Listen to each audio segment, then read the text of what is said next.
Great. It is now 8 o'clock Eastern time. So I would love to welcome you all to the second part of a three-part class series in connection with Drisha's summer Kollel on the theme of universalism and particularism. Tonight we are joined by Dr. Malka Simkovich for a session called The Early Development of Jewish Universalism from the Bible to the Rabbinic Period. Dr. Simkovich is the Crown Ryan Chair of Jewish Studies and the Director of the Catholic Jewish Studies Program at Catholic Theological Union in Chicago. She is the author of The Making of Jewish Universalism from Exile to Alexandria in 2016 and Discovering the Second Temple Literature, the Scriptures and Stories that Shaped Early Judaism from 2018, which received the 2019 AJL Judaica Reference Honor Award. Simkovich's articles have been published in journals such as the Harvard Theological Review and the Journal for the Study of Judaism, as well as on online forums such as the Lehrhaus, the Torah.com, and the Times of Israel. She is involved in numerous local and international interreligious dialogue projects, which help to increase understanding and friendship between Christians and Jews. We encourage you to ask questions either by unmuting yourself or putting questions in the chat or the comments on Facebook. If you're comfortable doing so, we would love for you to turn on your camera and actively participate throughout the class so it feels like we are all in the same virtual space. And without further ado, Dr. Malka Simkovich. Good evening. Thank you very much for that very nice introduction. It's good to see all of you. And I'm very grateful to Drisha for organizing this lecture series. I'm doubly grateful to Drisha this evening because my daughter has just started camp at the Drisha Summer Girls High School, Beit Midrash. So I feel very connected to Drisha this summer, and I'm very appreciative of all that they do. The theme of universalism has a very close, very special place in my heart. It is the subject of my dissertation. It is the reason why I got a job at Catholic Theological Union in Chicago. Little did I know that Catholics would be interested in the theme of universalism as it pertains to the formation of Christianity and Judaism. Universalism is my entry point into the world of Hellenistic Judaism. But the truth is that when I tell people about my interest in universalism, everybody has some sort of exposure to this word. It's actually really overused. It's bandied around. You'll see it in a lot of contemporary writings. You'll see it in the writings of Rabbi Sachs. You'll see it in the writings of all kinds of contemporary modern Jewish theology. It is rarely defined. This is a term that's incredibly problematic. And over the years, I have tried to use it less and less. I love universalism, but the word itself, the ideas are great. The word is very, very problematic. Tonight we're going to talk about why it's so problematic and whether there is a usefulness to it today.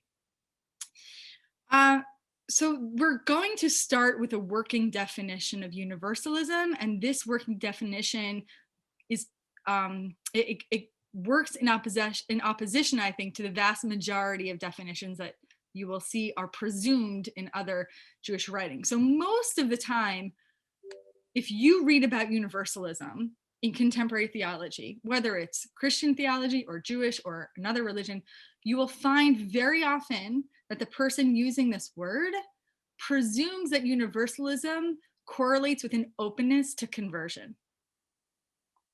You will see this commonly in Christian theology. And so the question often is, well, I'm not going to say it's a question, but the definition or the degree to which a community is universalist is correlated with the degree to which a community is open to conversion. Now, if you spend 5 seconds thinking about that, you realize how problematic that is, because conversion presumes an in and out model. There's a covenantal community. And if you're in the covenantal community, you become beneficiaries of God's salvific promises, so you get to be saved, right? Doesn't matter what religion. If you're out of the community, you are no longer a full beneficiary of God's salvific promises. And so the first thing, the starting premise of my work, my dissertation, but also tonight's talk, is that universalism cannot have anything to do with conversion. In fact, it has to actually operate against conversion, because conversion presumes there are people in and there are people out. And if you're out, you don't get those benefits. Is that universal? Right? I'm not saying, is that good or is that bad? I'm not putting any kind of qualification on it, but that's not universal. That's not a viewpoint, I think, that accommodates an idea that all people can connect with the divine. I want to suggest that universalism is not about the degree to which a covenantal community is open to conversion, but universalism is the degree to which a community is open to those outside of their covenantal community, worshiping alongside that covenantal community, worshiping the same God.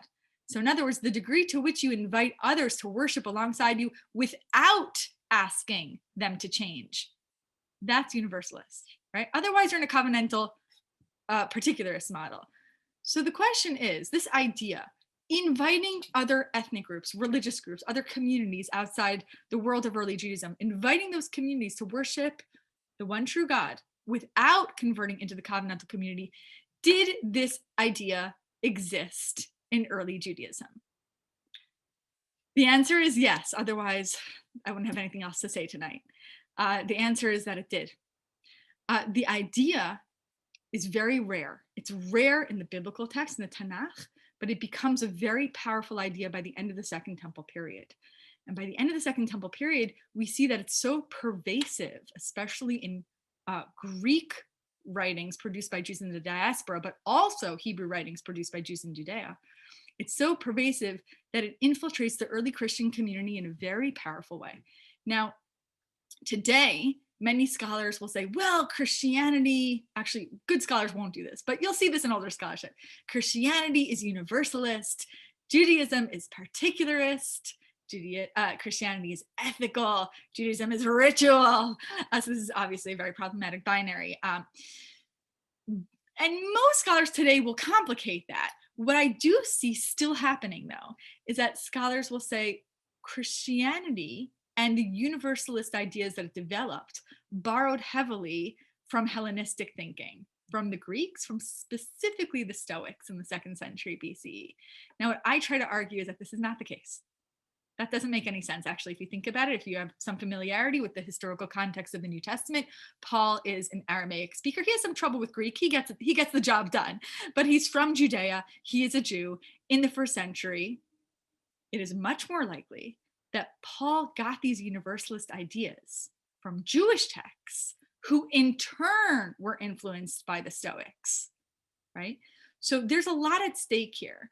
Is early Christianity operating within the world of Stoicism, Hellenism, paganism, or what I think is that it was heavily influenced by Jewish ideas, which are operating in the broader world of Greco-Roman thought? We have to start at the beginning. We're going to start by looking at the Tanakh, and we're going to ask, are there seeds of universalism in the Hebrew Bible?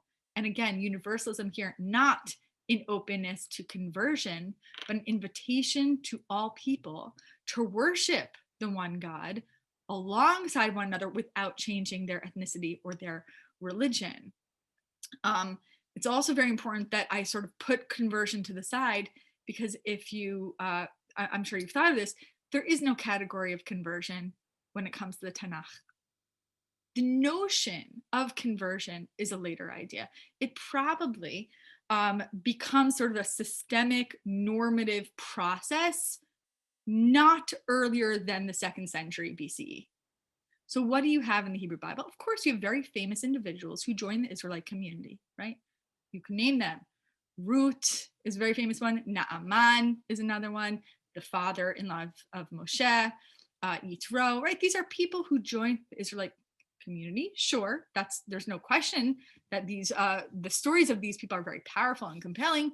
Are they converts? I would say no, because there wasn't a system, a process by which you would have to undertake a certain set of practices and doctrines. These were people who joined the Israelite community, but the system of conversion, that comes much later. Okay, now let's do some text. And again, we're going to start with the latest strata of the Hebrew Bible. We're going to enter into the Tanakh through the latest texts. And these are texts that I think were written in the post-exilic period. So here we're going to be a little bit, I guess, I don't want to say controversial because I don't think this is controversial, but we're going to look at Zechariah, we're going to look at Yeshayahu. I'm not going to actually take questions yet. I will start taking questions towards the end of class. So unless you don't understand me, unless there's a term that I don't define, unless I'm going too fast, please save your questions for the last 10 or 15 minutes, and then I'm going to look at those questions. Thank you very much. So we are going to look at texts that I think are being produced after the Babylonian exile, that is to say, the early Second Temple period, the early Persian period. So let's look and see what we have at this time. All right, so I'm never sure. Hold on 1 second. Okay, let's see what comes up here. Okay, so do you see seeds of universalism in the time? Okay, wonderful. Okay, so Zechariah 14 is very mysterious text, fascinating, fascinating book that many of us, I think, are not familiar with. Hold on 1 second. Okay. So Zechariah, this book of Zechariah ends with a fascinating theme, and it's a very unusual image. This, some might call it an apocalyptic text, but in this image we have some kind of end of days event where there's massive destruction, there's divine judgment. Okay, that's not so unusual for biblical prophetic literature. We do see apocalyptic texts, and there are many, many examples of that. But what's unique about this text is that there is an image of all nations streaming to Zion, to Jerusalem, and celebrating, not just offering as we wouldn't say Jews, we would say Judeans, because the word Jews doesn't quite work for this early stage, but we have these various communities coming to Jerusalem, and they're not simply coming to worship the one true God, they are coming to celebrate the festival of Sukkot. So these are non-Jews, and there's no evidence that they are assimilating, or what we would call, I mean, again, I don't like the word converting, but joining the Israelite community. No, they're not joining into the Israelite community. They're simply worshiping the Israelite God. And how are they doing that? Through the holiday of Sukkot. This is actually highly unusual, this image. So we could do the Hebrew, but the Hebrew actually is quite hard. But this is actually, these verses are not so hard.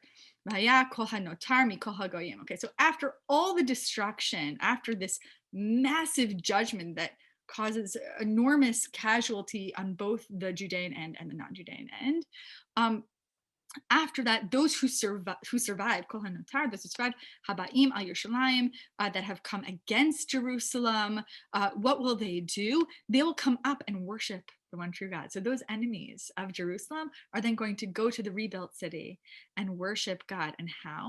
They are going to go celebrate Chag HaSukkot. Very interesting. Now, Mark Brettler, my professor at Brandeis, now he's at Duke, noted to me that Chag HaSukkot, this was actually associated, this agricultural festival was associated with the New Year in the ancient Near East. So it's not just one of the pilgrimage holidays, but it has a deeply significant meaning that's associated with renewal. In ancient times. Okay, I'm just going to stick with the English just because we have so many sources that I'd like to get to. Okay, so they're going to celebrate Sukkot, and this is what's very, very sort of alarming.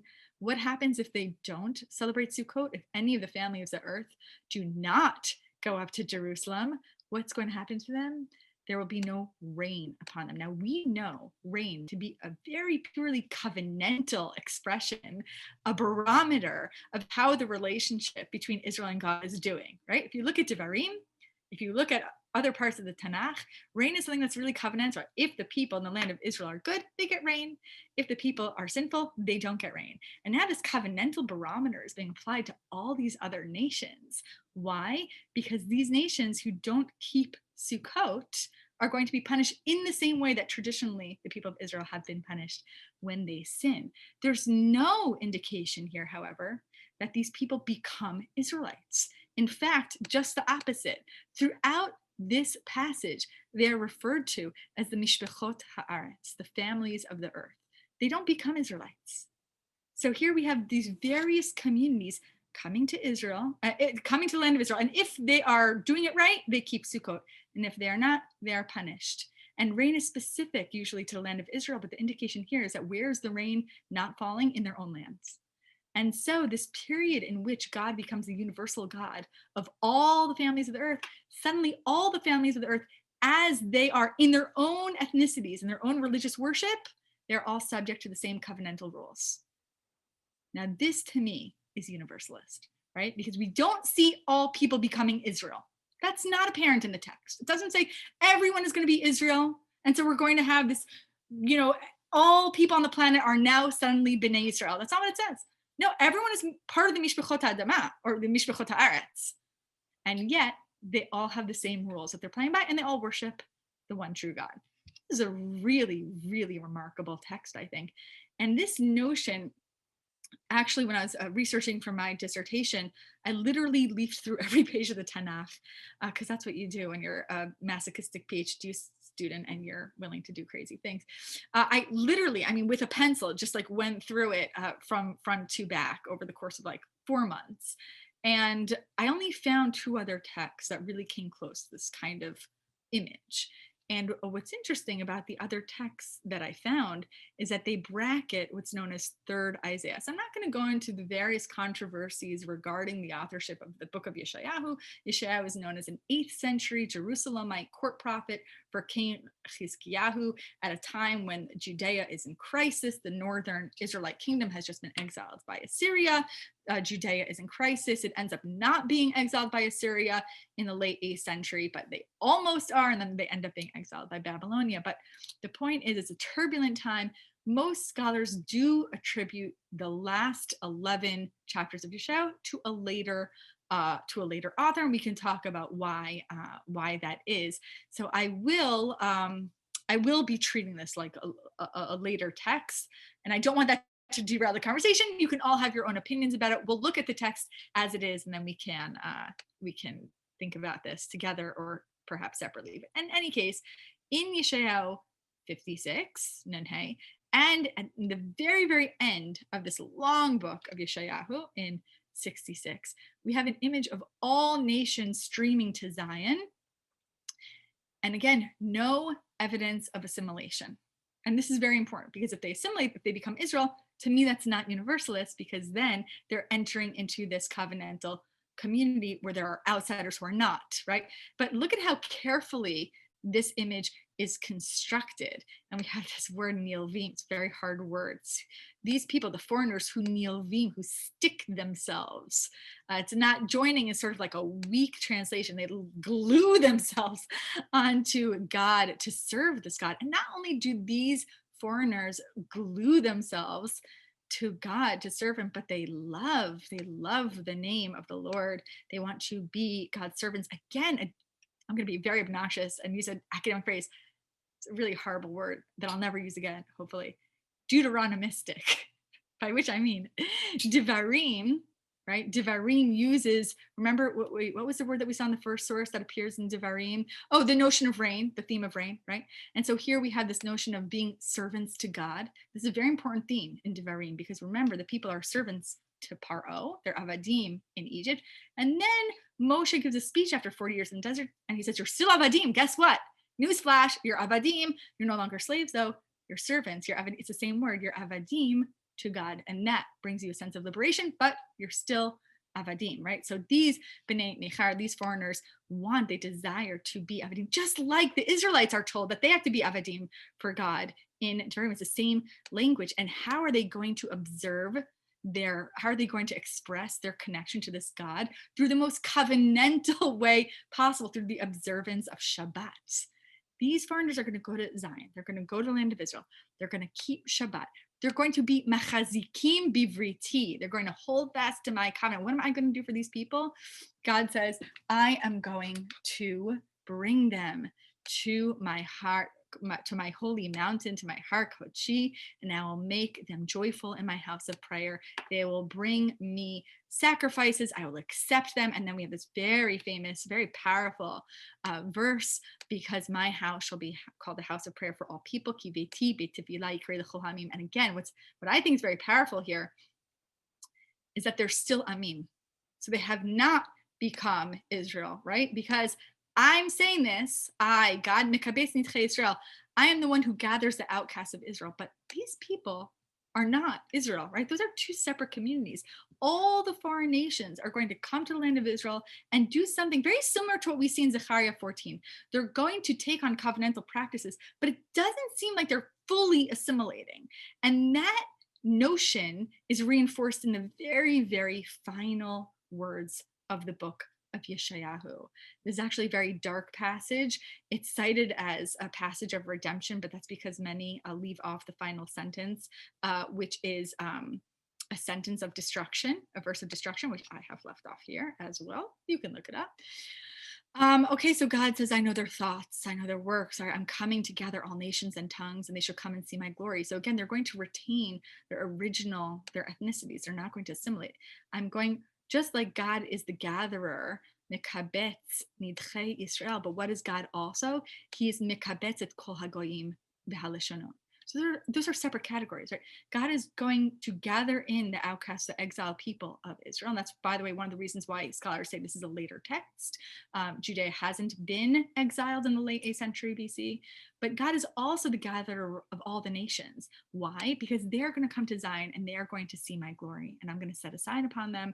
And I think I want to sort of move away from this text to get into the Second Temple literature, but one of the most sort of shocking verses, I think, in all of Yeshayahu, maybe all of Tanakh, is what God is going to do with these foreigners who come to worship in Zion. What's he going to do?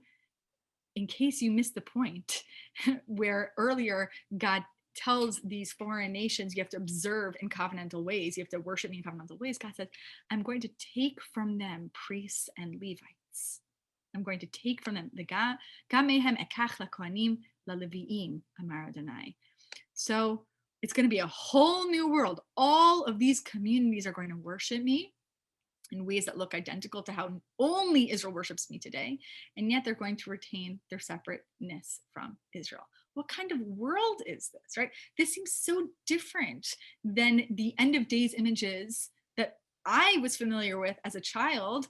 End of days images where the foreign nations will be judged harshly, and Israel, light will shine upon Israel, that all the exiles will be gathered in Jerusalem, and everybody will know that the Israelite God has, sort of vanquished the people's enemies. But that's not this image at all, right? All foreign nations will worship God in like manner, and yet they will retain their identities as separate from Israel.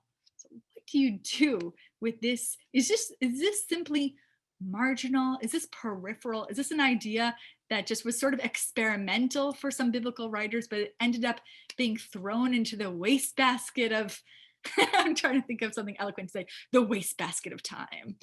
Is this peripheral? It's really not. It becomes a very, very dominant idea, and that's what we're going to trace right now. And the way that this becomes a mainstream idea is there's a transition that happens in the latest strata of biblical texts. See, Zechariah and Yeshayahu are talking about the distant future, a time that is not now, something that is not relevant to our daily life and worldview, something that is going to happen when God decides to actively enter into the realm of human affairs and judge as all deserve to be judged. But the latest texts of Tanakh also pull that image from the distant future into the present tense. And that pulling from the future into the present tense begins to shape the worldviews of Judeans living in the diaspora. How does this happen? Well, I'm going to show you a few texts that actually suggest that in the here and now, Judeans or Israelites can view the nations around them as potential worshipers of the one true God. But before I go into these texts, I want you to think what's happening in the early Second Temple period. Something unprecedented is happening.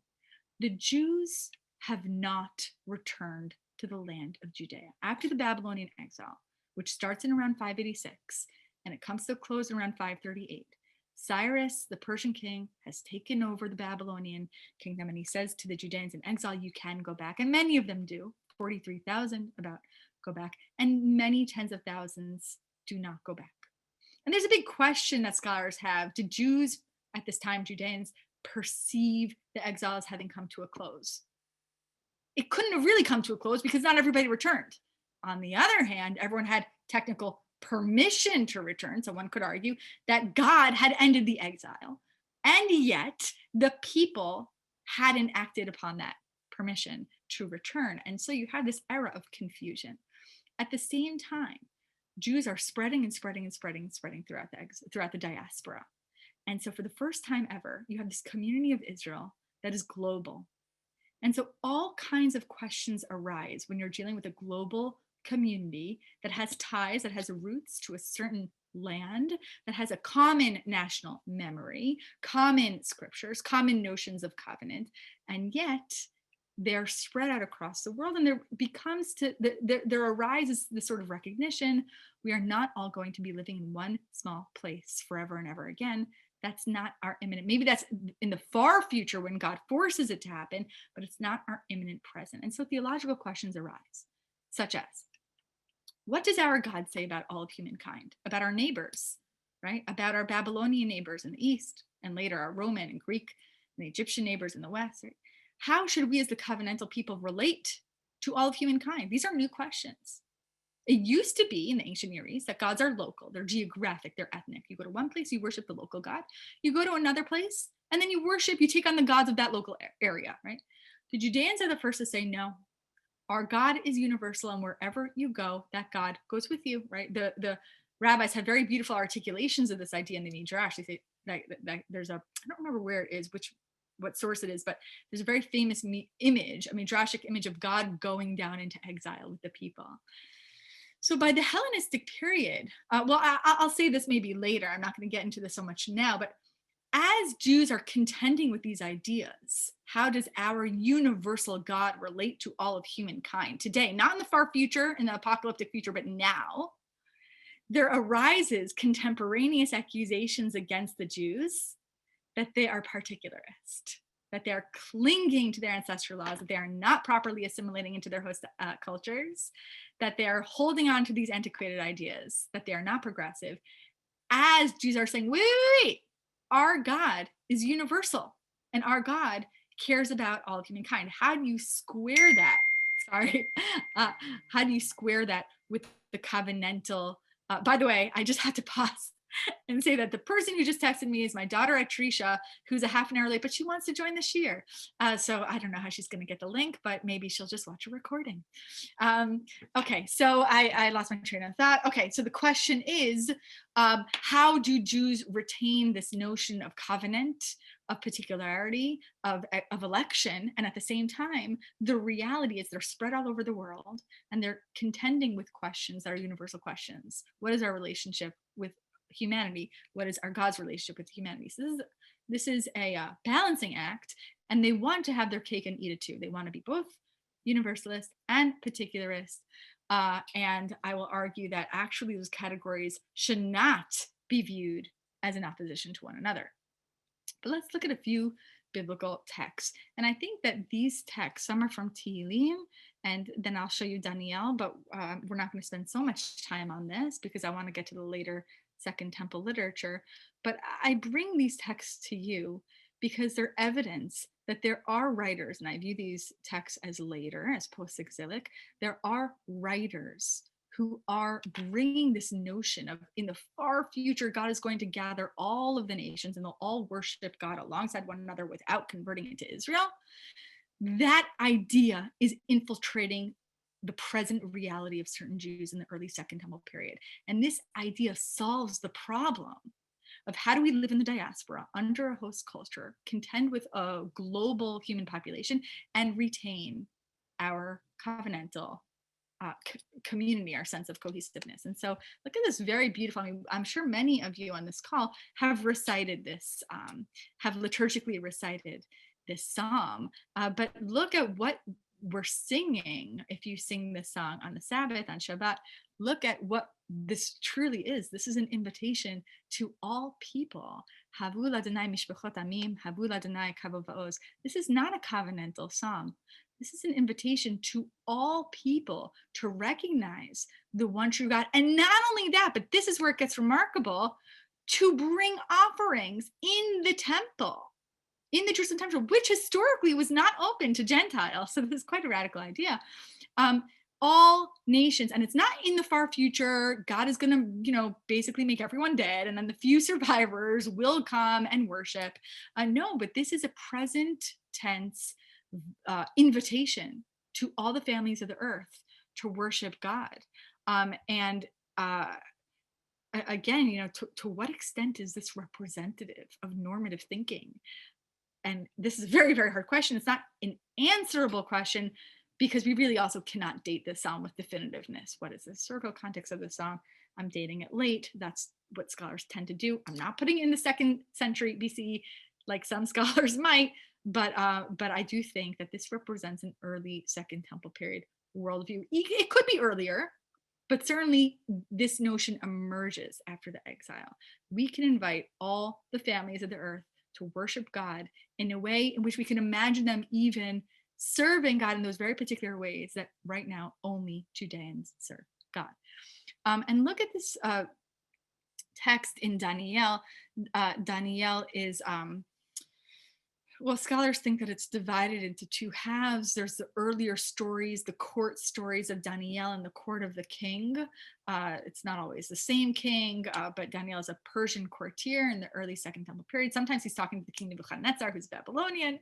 But Daniel was known to be a courtier of the Persian court. And the second half of Daniel, starting from chapter 7, is viewed to be a later apocalypse. But what I wanted to point you to is that there's a first person singular speech uttered by the Babylonian king himself, Nebuchadnezzar, who is notorious for having cruelly exiled the Judeans to Babylonia. And here, after recognizing Daniel's cleverness and great deeds, what does he do? He blesses God the Most High. He praises the honored one who lives forever. And Nebuchadnezzar, the Babylonian king, the enemy not only of the Judean people, but of God, of the God of Israel. And here we have him recognizing that the sovereignty of God is everlasting. His kingdom endures. All the inhabitants of the earth are counted as nothing, and he does what he wills with the hosts of heaven and the inhabitants of the earth. So again, we have this move away from God's being local, geographic, specific to a certain region, and we have this universalization of the power of the Israelite God, so compelling and so enduring that even the Babylonian king recognizes the one true omnipotence of Daniel's God. Now, could this have been, is this historical archive? I would not read it. I would read it as aspirational. And the aspiration is that we can live in a world, the author says, in which all people and even our enemies, right, and the most powerful of those enemies, can recognize the Israelite God and worship that God without assimilating into the covenantal community of Israel. Now, how does this manifest itself in later literature? And so now we have about 12 minutes to figure that out, maybe a little more. It depends how much time we want to leave for conversation. But I do want to sort of get into the nitty gritty here of what is going on in the late Second Temple period, because this is a period that's really overlooked. When we talk about Tanakh, we sort of sequester it into its own hard canon, and then we talk about the rabbinic world, which is its own hard canon. I don't really think it's hard or a canon, but when we do that, we collapse everything in between. If the Tanakh ends in the early Second Temple period, and then the Mishnah is the earliest code of law, or the earliest, it really isn't the earliest, but I would say the most well-known early rabbinic corpus, then you have about 600 years of Jewish history that you are not attending to. And this period is the period that gets us from biblical Judaism to the world of the rabbis. And so it's really, really very important. So let's look at a few texts that you might not be familiar with. And I want to argue as follows. What kinds of expressions do we see that we would call universalist in Second Temple literature? So I think that there are 4. One retains this future tense that we saw in Zechariah and Yeshayahu, that in the end time, not immediately, but in the far off days when God decides to reveal himself through this very overwhelming, massive judgment of all of humanity, all the nations will worship God and retain their own ethnic identities. You do see that. You see that in the book of Tobit. But that's no longer dominant. What's much more common in late Second Temple Jewish literature is something that's immediate in the present reality of the writer. So not that in the far future, God is going to invite all the families of the earth to worship, but actually that right now, the world we live in is a world in which all people can fully actualize themselves as worshipers of God without converting. And there are three ways that Jews do that in the late Second Temple period. The first is is a model here. I don't know if you could see when I highlight, which imagines that all nations can worship the Israelite God, and every nation is separate, right? So that's very similar to what we saw with Daniel and Tehillim.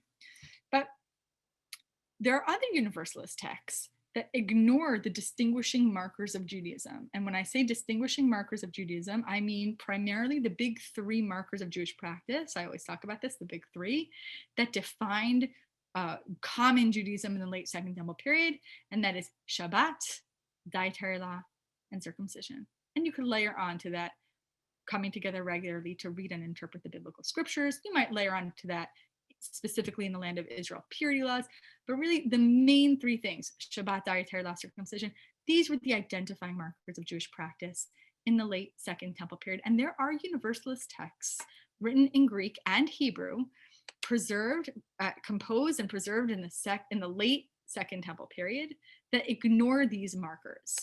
Some ignore these markers because they imagine a world where everybody's Israel.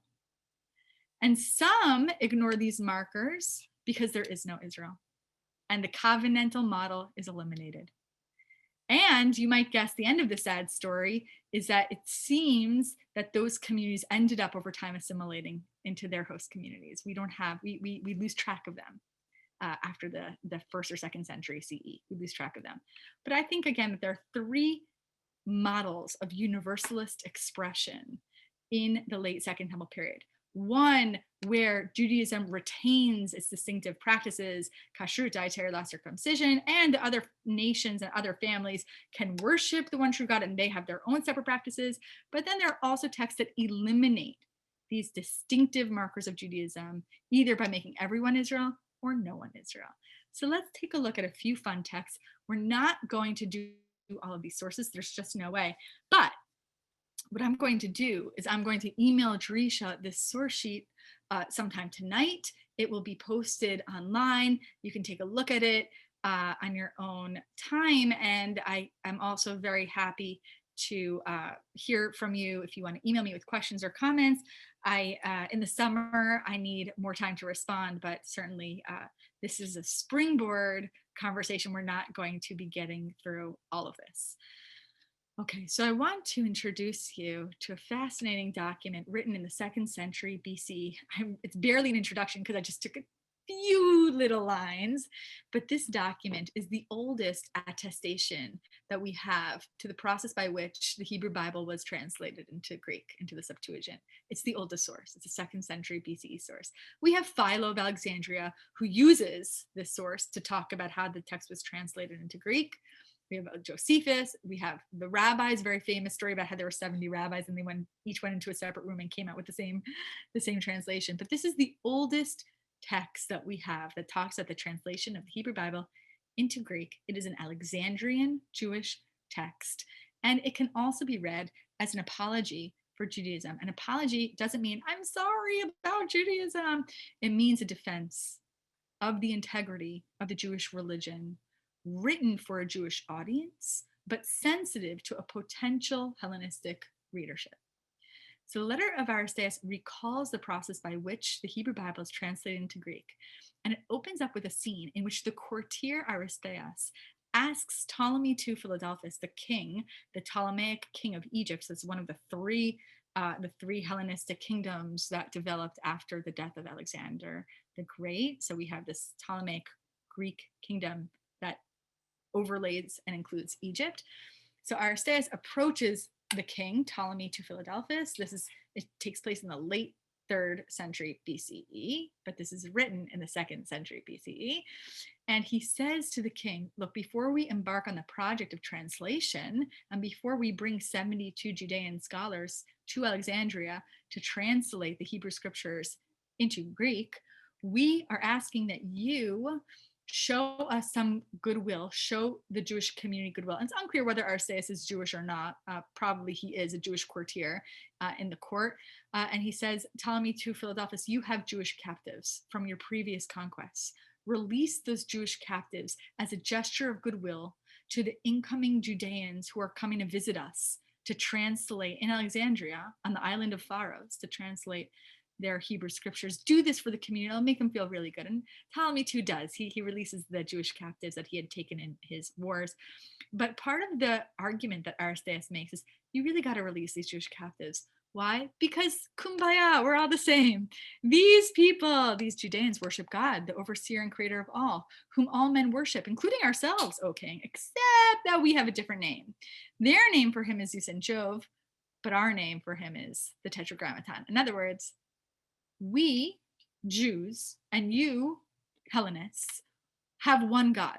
We have different names for this God, but you need not view the Jews as observing it as separate religion if we all worship the same God. Now, this is complicated by the fact that later in the book, he goes on a very extensive defense of the dietary laws, where he explains that the dietary needs of the Judean scholars who come to Alexandria are fully accommodated.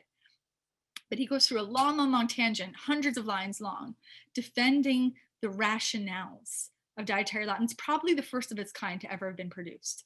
It's as far as we know, the first systematic defense of the rationality of Jewish dietary law that we have. And so Aristeas does not ignore the distinguishing markers of Judaism. And there are references to Shabbat, and there are references to Jewish practices throughout the work. There's a famous big symposium scene in the second half of the text where they sit around, they have this massive meal, and the king asks each scholar a question, a philosophical question, and the scholar answers with brilliant responses that impresses the king. But the references to specifically Jewish practices are there. So I think this is sort of a unique model. It's a universalist model, right? All people worship the same God, but Judaism retains its distinctive aspects. A big proponent of this attitude is Philo of Alexandria, famous philosopher who lives from around 20 BCE to 50 CE. Philo gets a bad rap. Sometimes he is misrepresented as a Hellenized Jew, as an assimilated Jew. There are medieval manuscripts who refer to Philo as Philo Christianus, but no, he is Philo Judaicus. This is an individual who lived and breathed Judaism, who knew the Septuagint, the Greek translation of the Bible, cold, who absolutely believed in the importance of observing the ancestral laws, who emphasizes over and over the integrity of these laws, and at the same time believes that all of humanity can come together, worship the one true God, and retain their individual identities. So it does seem to me that this is a particularly Alexandrian approach, that we worship one God, the same God, but we Jews are Jews, and we have our particular ancestral traditions that you don't necessarily have to observe. And Philo deals with a lot of anti-Judaism, and I've actually addressed some of this in other Drisha courses or classes that I've taught in the past. What Philo had to deal with is quite shocking and upsetting. There was a lot of rising anti-Judaism in the first century in Alexandria, but I'm not going to address that now. And he says, it amazes me that some dare to charge the nation with an anti-social stance. And here, I think the Greek word is misanthropia, anti-person, misanthropy. So people are saying about the Jews, they're misanthropic, they're not team players, they're particularists, right? The Christians don't make up that stereotype. They borrow it from the Hellenists. A nation which has made such an extensive use of fellowship and goodwill towards all people everywhere, that they offer up prayers and feasts and first fruits on behalf of the common race of human beings. So Philo says, Jews are worshiping on behalf of all of humankind and the welfare of all people, and then people are accusing us of misanthropy. And so that tightrope where Jews claim to be the elected covenantal people and yet have this universalist outlook, it's not being successful, because the Greeks and the Romans are still accusing these Jews of excessive particularism, of not being team players. When those Jews don't show up to the festival of Dionysus, they don't show up to those public festivals celebrating the gods. And there's no distinction between public life and religious life in the ancient world. So when those Jews don't go to those festivals of the gods, they're bad Greeks. they're bad Romans. And Philo says, but that's not true. We care about everybody. We're praying for all of humankind. We're offering sacrifices for all of humankind. We all serve the self-existent God, both on behalf of themselves and of others who have run from the services which they should have rendered. That was very hard. These are the things that Jews do for the entire race of human beings.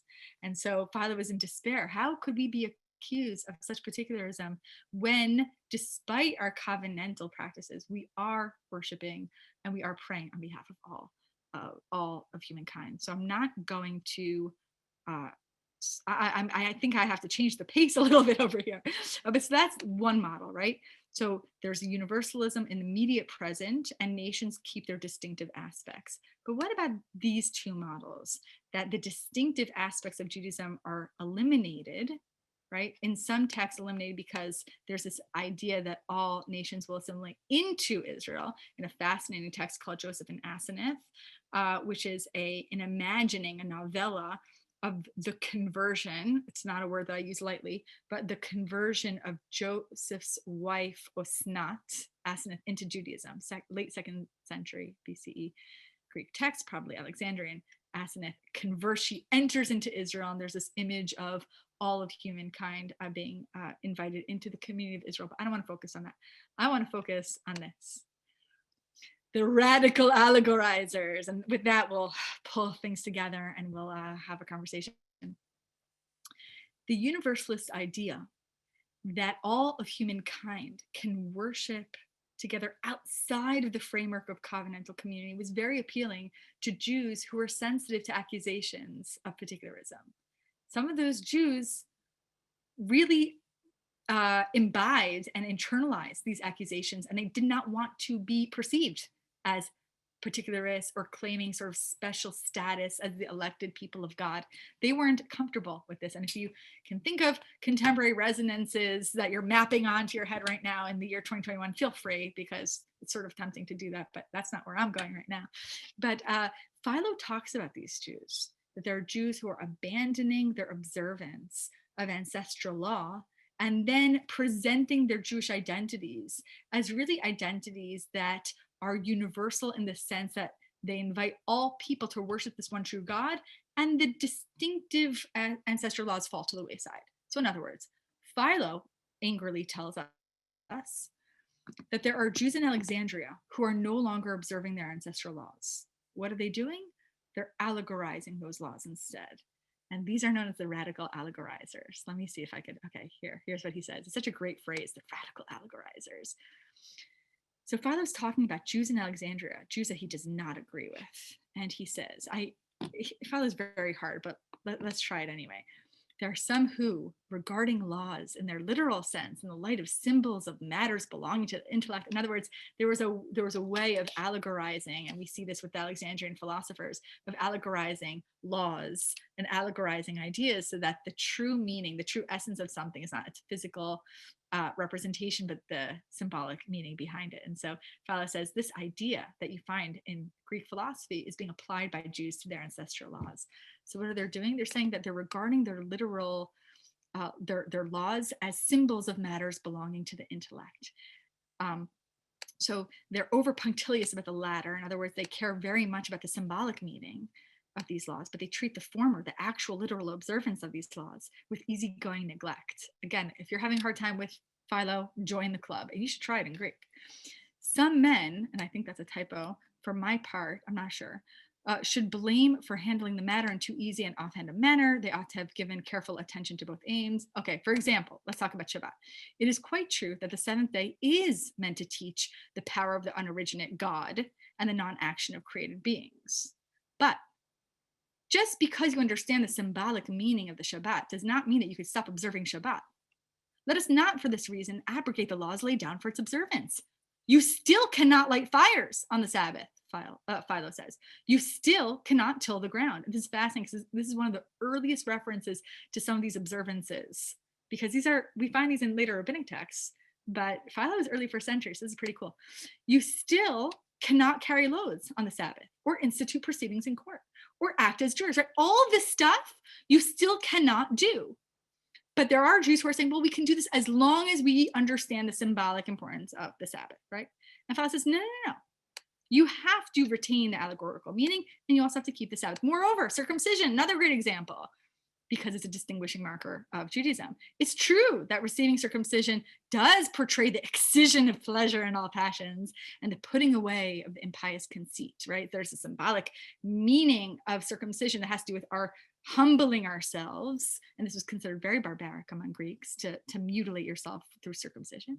But he says, but even if you understand the symbolic meaning of circumcision, let us not on this account repeal the law, lay down for circumcising. You have to understand the symbolic meaning and still keep the laws. And so Philo is fighting against this attitude, which I would call, this last model, where there is this universalist idea that all distinctive aspects of divine worship can be erased. Now, again, I am not going to focus on these other sources right now. Feel free to take a look at them. I will say the Sentences of Pseudo-Facilities is a contested text, by which I mean some scholars believe this is an ancient Jewish text. Others say this is a 3rd or 4th century Christian text. I treat it as Jewish because the beginning section is a paraphrasing, I think, of the Septuagint. And there are hints here to me of a Jewish writer. But there are many scholars who say it's a Christian text, which if it was, I would think that it would reference Jesus in some way, and it doesn't. Anyway, you could look at these texts. They're all Second Temple. Besides Pseudo-Facilities, they're pretty much all squarely late Second Temple texts written in Greek by observant or identifying Jews in the late Second Temple period. Okay, but let's wrap up. So what do we, what's the takeaway here? Okay, let me find out how to stop share, and then let's have a conversation. Oh, wow, so much in the chat. Oh my word. Okay, well, that's very nice. Okay, but we're not going to look at that yet. Okay, wrapping up. Why is all of this important? So, like I said, Jews want to have their cake and eat it too, right? They embrace universalist values. A big problem, I think, that we have when we don't learn these Second Temple documents is that we think that they're marginal, they're peripheral, they're not normative, they're not representative of typical Jewish thinking. But the fact is that this was very typical Jewish thinking. We know this because universalist ideas are expressed in various languages by Aramaic-speaking Jews, right? Daniel. Hebrew-speaking Jews, Tobit, Tovia was originally written in Hebrew. Greek-speaking Jews, Philo, letter of Arsaces. When an idea finds its way into multiple languages, in multiple cultural contexts, that tells you that this idea traveled, that this idea had some sort of compelling power over more than one community. It's not sectarian. This was a real powerful idea. And at the same time, Greeks and Romans and later Christians did not accept the claim that Jews could be universalists. In fact, they accused Jews of exactly the opposite, of exclusivity, of particularism. And Jews in turn were sensitive to these accusations. Now, like I said, ultimately, the extreme allegorizers of Alexandria probably did end up assimilating into their host communities, and Jews became increasingly particularist. So by the time the temple falls in 70 CE, and by the time there is what we would call a rabbinic community in the 2nd century or 3rd century CE, what becomes normative Judaism is certainly covenantal rabbinic Judaism, right? What we might call particularist Judaism. But at its core, universalism and particularism, they're not in tension with one another. Every religion has both. Every religion has to be particularist because it has to make a truth claim about a particular community's relationship with their God, and universalist in the sense that it has to contend with the relationship between this community and the community of humankind. Nevertheless, the notion that Judaism was and is a particularist community is a very powerful one that has endured into contemporary times. I hear it very often from my students. I read a lot of literature written in the past 30, 40 years that presumes Judaism is particularist, but the picture is much more complicated than many assume. What I would suggest is thinking very deeply about the complexities of universalism, but also being very careful about the term and how we use it. Okay, at this time, I'm going to, well, we're 45 people, so I'm not sure whether I should take questions in the chat or invite people to unmute themselves. Oh, I see all kinds of fun comments. But I'm going to ask whether Noah or Sarah want to invite people to unmute, and I can go past 8 o'clock Chicago time, or 9 o'clock Eastern time. I can go past. So however the moderators want to do it is fine with me. So I think the best way to do it, if you are on video, if you could either physically raise your hand or use the raise your hand function. If you're on Facebook or you prefer to use the chat, you can use that as well. That's probably the best way so people don't speak over each other. And then we'll call on you as hands go up. Oh, Ariel. Hi, thank you again for this talk. I'm part of Drisha's summer Kollel, and I'm curious to what extent you would say, talking about the Second Temple period, how great of an influence was Cyrus's funding, approval of the Second Temple being rebuilt, influential in terms of, having this view that non-Jews can give korbanot at the temple, and that we have sort of this view of the Beit HaMikdash as a place for all people? It's a fabulous question. I do think that there's a correlation between universalism and the fact that the Persians are the first to practice what we would call religious tolerance. And actually, it's sort of a win-lose situation, because when things are good, the Jews tend not to write as much. And when things are in crisis, the Jews are like furiously producing literature. So the Persian period doesn't give us a lot of Jewish texts, at least not in comparison with late Second Temple texts, especially in the 2nd century BCE. But it does seem clear that the sort of the seeding of universalist ideas are sown in the world of this enlightened, tolerant Persian society. And so I absolutely think that there is something there. And I think it's a very good insight.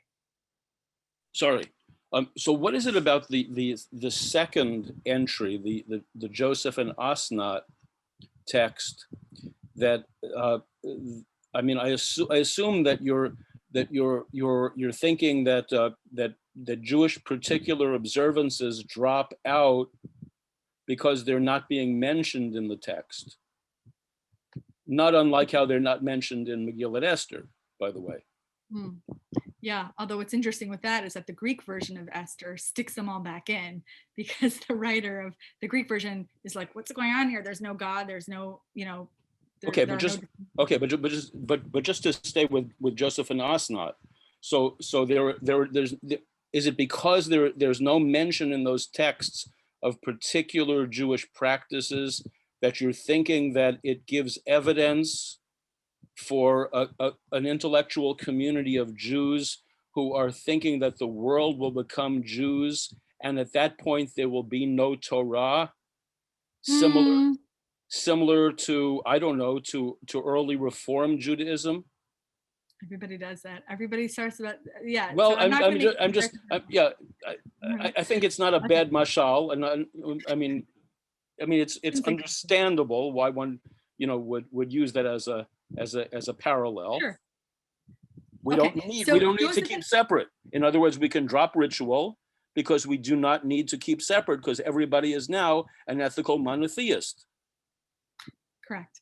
So what's interesting, I think, about Joseph and Asenath is that there's a huge amount of unique liturgical material. So Asenath prays and prays and prays, and it's not normative prayer. In other words, you don't see these liturgical texts elsewhere, but the prayer is very revealing. And in the source sheet, I have just a little bit of the prayer, and I can send this to Drisha, but in the passage that I include on the source sheet, she says, in you, in Asenath, well, this is a blessing that an angel gives Asenath. Many nations will take refuge with the Lord God, and under your wings, many people trusting in the Lord God will be sheltered. It's very beautiful, actually. Behind your walls will be guarded those who attach themselves to the Most High. So again, we have this, I think the Greek there, attach themselves, is a correlation with the Hebrew nilvim. In other words, they're attaching themselves to God, but they're not necessarily attaching themselves to a covenantal community. And yet, coupled with the fact that there's no reference to any distinctive markers of Judaism here, I think you have something that's actually very unique. I think you have this image of all people potentially entering into the covenantal community of Israel. But again, you have to read the text and then come to your own conclusion. It's a very difficult text, and the provenance is disputed. So I treat it as 2nd century BC. Ross Kramer and others treat it as 4th century CE Christian. So these are contested texts. That's all I'm going to say, just because I want to get to some other people. But yeah, you're muted. Go ahead, Eric. It's your Is it turn. all in English? Well, it's Now? all translated. It's translated here. Yeah. Can you make it available through Drisha? Thank you. I cannot make the whole text. No? Okay. All But right. I can, if you email me, I can send you a link, and then you'll get a bad translation to Joseph and Asenath that is in the public domain. Okay, yes. Great, thank you. Eric, go ahead. Where would you place Paul in this universalist, on your scale of 3 kinds of universalism? Yeah. And in particular with the disputed question about whether he thought that at least for Jews, the covenant remains in Right. force and the law remains in force, or whether he really was going so far as to actually eliminate Judaism. Yeah, exactly. And so here I refer you to my book, which is so obnoxious, by the way, when people do that. Read my book, but don't, because it's expensive. Here's what I think with Paul. I think Paul has been misread. Paul has been misread as being anti-halacha, right? Paul does away with the law. He throws it in the garbage. He hates the distinguishing markers of Judaism. I think that's really not the case, right? The question that Paul is dealing with is, if you're a Gentile, do you reach the God, and Messiah, do you enter into the covenantal community through halacha, through Judaism, or is there a direct line to the divinity outside of Judaism? So Paul says, if you're a Jew, great, stay circumcised, keep kashrut, keep the dietary laws, and keep the Sabbath. So Paul is okay with those specifically Jewish practices for Jews. But what he's saying is that to Gentiles, you don't need to do that. You don't need to go through Judaism. You go outside of it. I think what Paul's doing is very innovative, actually. I'm not sure that it would be smushable into any of the models that I'm dealing with, but Paul, I think, is deeply influenced by these universalist models. And I do go through that at the end of my book. Paul is a Jewish thinker. And I think that scholars are wrong to compare his letters preserved in the New Testament with Stoic literature that was written 250 years before. I think that they should be comparing his letters with these universalist Hellenistic texts. Anything else? Last, it's 9:02. We can take maybe 1 or 2 more. Judith, go ahead. They I call can't hear their you. god Jove and Zeus, Yeah. but we're all worshiping the same God. Works when everyone comes to observe Sukkot. It doesn't work when we go to observe one of their festivals. Right. So there isn't quite a universal acceptance Yeah. of all forms of worship of this God if he's the same God. Well, that's exactly what our state is trying to do, right? We retain our specifically covenantal practices, and you retain yours, and we worship one God, but we're coming from different angles. So that's exactly what Aristeas is doing, right? It's something else. So that's, I have these 3 models, but what Aristeas is doing is the first model, that Israel has its separate practices to reach this God. You are worshiping the same God, but you have your own different practices. So we are not working with one covenantal community. We're working with multiple communities. Yeah. One more quick question. I can't hear you though. I think someone else raised this at the beginning. It flashed through my mind too. You start right away with monotheism when you talk about universalism. There are plenty of religions out there that don't fit this model when we're talking about Christianity and Judaism and varieties. How does this universalism and Judaism look upon Hindu gods, etc.? First of all, I carefully did not use the word monotheism. So just please note, I did not use that word. I'm almost positive. But yeah, what I did say is that, I can't read that comment right now, but I'm sure it's excellent. What I did say is that there is a correlation between moving away from this notion that gods are geographic, right? So we're dealing with a polytheistic world. And as the notion emerges that God is universalist, the Jewish God is universalist, this idea the transition from monolatry to monotheism becomes concretized. The monolatry is this idea that there are multiple gods, but we worship this one God. But Hinduism, you know, I can't use these sources to shed light on Hinduism. I will refer to a wonderful scholar, Alan Brill, who does ask that very question. And he actually just wrote a wonderful book. I think it's called Rabbi and the Ganges. You should look it up, Alan Brill. These texts, I don't think will shed light on that. But this is actually a nascent, a sort of new discipline, a new academic field. And it's very interesting, but it's not my field. Ozzy, go ahead. I think this will be our last one. Anything else we can put in the chat? And Malka sounds like she's open to getting emails as well. Just be patient because yeah. I don't Sounds good. So with that, I think we will close it for this evening. Thank you so much to Dr. Simkovich for this really, really fascinating class. Thank you to everyone who joined us today on Zoom, on Drisha Live, and on Facebook.